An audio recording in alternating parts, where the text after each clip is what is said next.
Shrine board की MBBS list का मसला हल करो, हल करो, हल करो। एमबीबीएस लिस्ट का मसला हल करो, हल करो, हल करो। एमबीबीएस लिस्ट का मसला हल करो, हल करो, हल करो।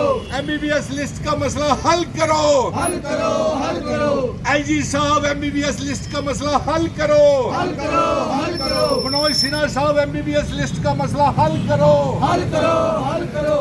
एलजी साहब एमबीबीएस लिस्ट का मसला हल करो, हल करो, हल करो। होम मिनिस्टर अमित शाह साहब एमबीबीएस लिस्ट का मसला हल करो, हल करो, हल करो। एमबीबीएस लिस्ट का विवाद हल करो, हल करो, हल करो। एमबीबीएस लिस्ट की कंट्रोवर्सी हल करो, हल करो, हल करो। एमबीबीएस की सिलेक्शन लिस्ट की कंट्रोवर्सी जेपी नड्डा साहब हल करो, हल करो, हल करो। जेपी नड्डा साहब हल करो, हल करो, हल करो। अमित शाह साहब हल करो, हल करो, हल करो। मनोज सिन्हा साहब हल करो, हल करो, हल करो। एमबीबीएस लिस्ट की कंट्रोवर्सी हल करो, हल करो, हल करो। एमबीबीएस लिस्ट की मसला हल करो, हल करो, हल करो। हिंदू मुस्लिम सिख ईसाई आपस में है भाई भाई। हिंदू मुस्लिम सिख ईसाई आपस में है भाई भाई। आज आप देखें जो जम्मू कश्मीर में माता वैष्णो देवी श्राइन बोर्ड का विवाद खड़ा किया गया है एमबीबीएस की लिस्ट का।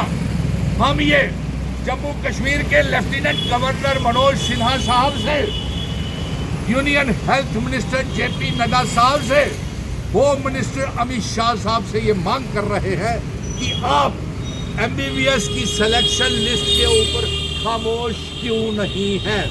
इसकी वजह से हमारी आस्था के ऊपर ठेस लग रही है।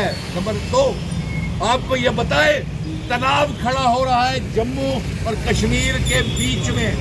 एक कम्युनल टेंशन पैदा हो रही है हिंदू और मुसलमानों के बीच में। आप जहर क्यों घोल रहे हैं, नफरत क्यों पैदा कर रहे हैं। इसलिए आज हमारी ये मांग है कि अगर 15 तारीख तक अगर ये मसला हल नहीं हुआ तो हम जम्मू बंद का आह्वान करेंगे। जोर से बोलिए। अगर 15 तारीख तक मसला हल नहीं हुआ तो हम जम्मू बंद का आह्वान करेंगे। Very good. और इसके साथ साथ हम ये मांग करते हैं कि एक स्पेशल असेंबली का सेशन बुलाया जाए। अगर कोई एक्ट में बदलाव करना पड़ता है तो उस एक्ट को बदलाव करे। 2 दिन का असेंबली का session lieutenant governor Manoj Sinha साहब और चीफ मिनिस्टर उमर अब्दुल्ला साहब ये एमबीबीएस लिस्ट के विवाद को हल करने के लिए, कंट्रोवर्सी को हल करने के लिए 2 दिन का असेंबली का सेशन बुलाया जाए। अब मैं दूसरी तरफ आता हूँ। जम्मू कश्मीर में बेरोजगारी बढ़ रही है, किसी को परवाह ही नहीं है।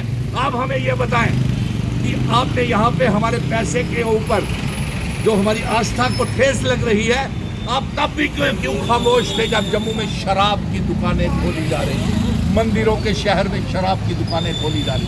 आप तब क्यों खामोश थे जब हमारी रियासत को तोड़ा गया। आप तब क्यों खामोश थे जब हमारा दरबार मुल्क बंद किया गया।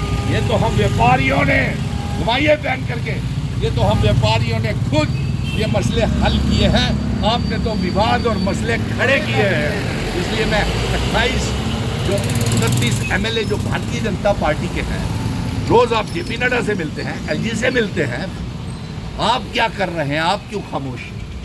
लोगों आगे तमाम संगठन, उनका हम समर्थन कर रहे हैं। और लोगों ने यहाँ पे जानीपुर हाई कोर्ट के ऊपर यह भी आह्वान कर दिया है कि अगर 15 नवंबर तक मसला हल नहीं किया तो हम जम्मू बंद का आह्वान करेंगे। इसके साथ साथ एक और बड़ी हमें मुश्किल आ रही है कि हमारे जम्मू कश्मीर के जो नौजवान बाहरी रियासतों में काम करने जाते हैं, उनको वहाँ पे उत्तर प्रदेश, हिमाचल, पंजाब, दिल्ली और तमाम रियासतों में उन्हें तंग किया जाता है।